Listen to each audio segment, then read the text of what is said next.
انفروا خفافا وثقالا وجاهدوا بأموالكم وأنفسكم في سبيل الله. اٹھو معمولی سامان کے ساتھ بھی اور بھاری سامان کے ساتھ بھی، اور اپنے مال اور اپنی جان سے اللہ کی راہ میں جہاد کرو، یہ تمہارے لیے بہتر ہے اگر تم جانو.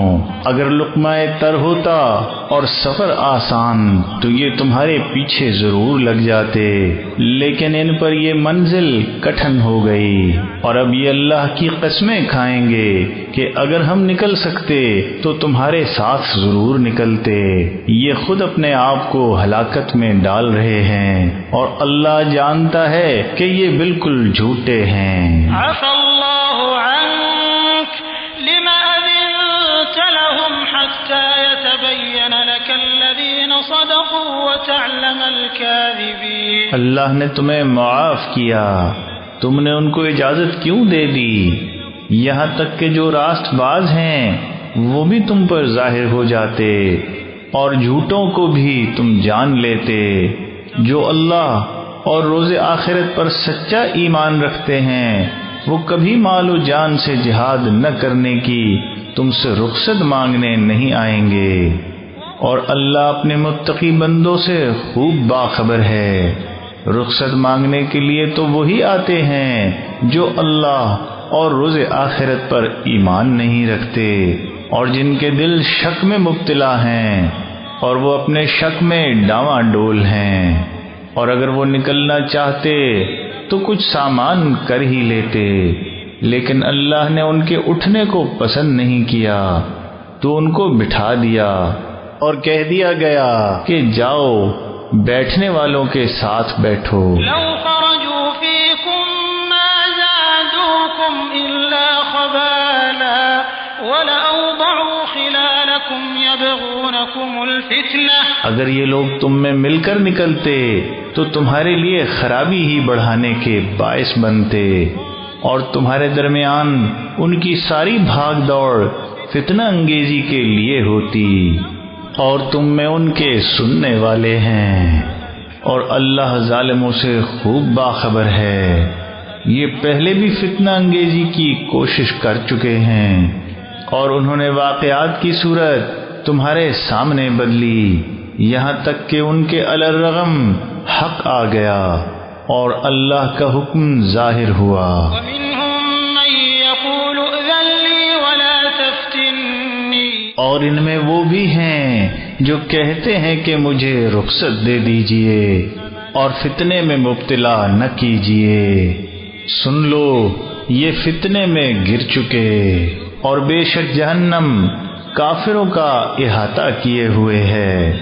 اگر تمہیں کوئی کامیابی حاصل ہوتی ہے تو انہیں دکھ ہوتا ہے اور اگر تمہیں کوئی مصیبت پہنچتی ہے تو کہتے ہیں خوب ہوا، ہم نے پہلے ہی اپنا بچاؤ کر لیا تھا، اور مگن ہو کر لوٹتے ہیں. ان کو بتا دو کہ ہمیں صرف وہی چیز پہنچے گی جو اللہ نے ہمارے لیے لکھ رکھی ہے. وہ ہمارا مولا ہے اور اللہ ہی پر اہل ایمان کے لیے بھروسہ کرنا زیبا ہے.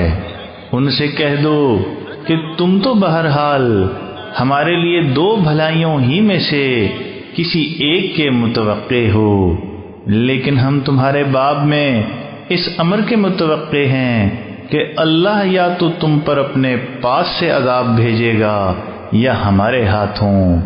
تو تم بھی متوقع رہو، ہم بھی تمہارے ساتھ انتظار کرنے والوں میں شامل ہیں. قل انفقوا طوعا او کرها لن يتقبل منكم انكم كنتم قوما فاسقين. ان سے کہہ دو تم خوشی سے خرچ کرو یا ناخوشی سے تمہارا کوئی انفاق قبول نہیں ہوگا، تم بد عہد لوگ ہو.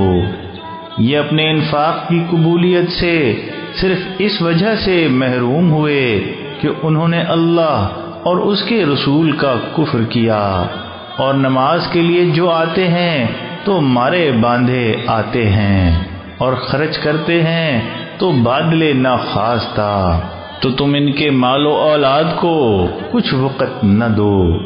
اللہ تو بس یہ چاہتا ہے کہ یہ چیزیں ان کے لیے اس دنیا کی زندگی میں موجب عذاب بنیں اور ان کی جانیں حالت کفر میں نکلیں۔ وَيَحْلِفُونَ بِاللَّهِ إِنَّهُمْ لَمِنكُمْ وَمَا هُمْ مِنكُمْ وَلَكِنَّهُمْ قَوْمٌ يَفْرَقُونَ، اور یہ اللہ کی قسمیں کھا کھا کر اطمینان دلاتے ہیں کہ وہ تم میں سے ہیں، حالانکہ وہ تم میں سے نہیں، بلکہ یہ ڈرپوک لوگ ہیں۔ اگر یہ کوئی ٹھکانہ، کوئی غار یا کوئی گھس بیٹھنے کی جگہ پا جاتے تو رسی توڑا کر ادھر کو بھاگ کھڑے ہوتے۔ اور ان میں وہ بھی ہیں جو تم پر صدقات کے بارے میں عیب لگاتے ہیں، اگر اس میں سے پاتے ہیں تو راضی رہتے ہیں، اور اگر نہیں پاتے تو برہم ہو جاتے ہیں۔ اور اگر وہ اس پر قانے رہتے جو ان کو اللہ اور اس کے رسول نے دیا، اور کہتے کہ ہمارے لیے اللہ ہی بس ہے، اللہ اپنے فضل سے ہمیں نوازے گا اور اس کا رسول بھی، ہم تو اللہ ہی کی تمنائی ہیں، تو یہ ان کے لیے بہتر ہوتا۔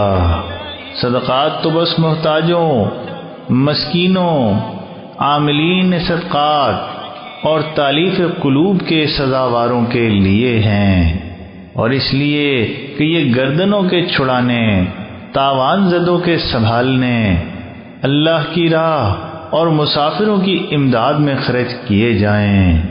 یہ اللہ کا مقرر کردہ فریضہ ہے، اور اللہ علم والا اور حکمت والا ہے۔